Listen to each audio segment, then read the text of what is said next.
చాలా కామెంట్‌లో చూస్తున్నాము. భయంకరంగా పెడుతున్నారు. అంటే ఒక వ్యక్తి చనిపోయాడు, ఒక మనిషి చనిపోయాడు అన్న ఒక మానవత్వం చచ్చిపోయిందండి. ఒక మానవత్వం లేదు. కేవలం క్రైస్తవుడే చనిపోయాడు. పోయాడులే, పోయింది క్రైస్తవుడే గదా! అన్నట్లుగా కామెంట్‌లు పెడుతున్నారు. సో, క్రైస్తవుడు నేనొకటి చెప్తున్నాను సమాజానికి.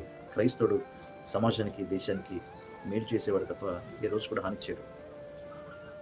ఎంత మాట్లాడినా, ఎంత చేసినా సమాజానికి కొద్ది మేలైనా చేస్తాడు తప్ప హాని ఎక్కడ చేయడు. ఎందుకయ్యా క్రైస్తవుల్ని హింసిస్తున్నారు? ఎందుకయ్యా చంపుతున్నారు? అంటే ఒకటే భూమి మీద పెరుగుతున్నాం, ఒకటే భూమి మీద పుట్టాము. ఈ నీళ్ళే తాగుతున్నాము, ఈ ఆహారం తింటున్నాము. అందరము చక్కగా కలిసి ఉండి నిజంగా నిజమైన దేవుడు ఎవరు అని తెలుసుకోవడంలో మనం సిద్ధపడాలి కానీ క్రైస్తవులు అని చెప్పేసి చంపుతున్నారంటయ్యా.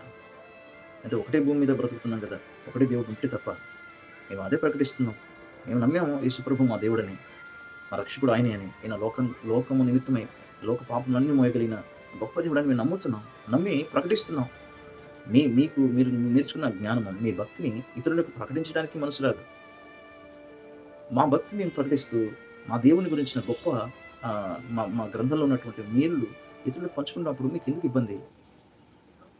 ఒకప్పుడు నేను ఎవరిని? నేను హిందువునే కదా! మరి అప్పుడు నేను బాలేనప్పుడు ఎవరు రాలేదు నా దగ్గరికి? ఎవరు ప్రేమ చూపించలేదే మా దగ్గరికొచ్చి? ఓహో! మారితేనే సమస్య. మారకపోతే ఇబ్బందేం లేదు.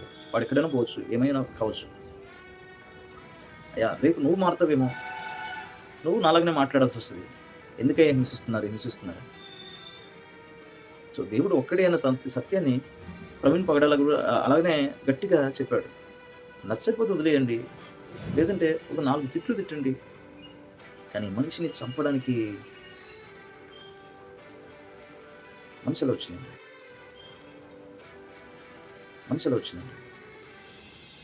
ఎందుకంటే ఖచ్చితంగా ఇది హత్యే. దాంట్లో నో డౌట్.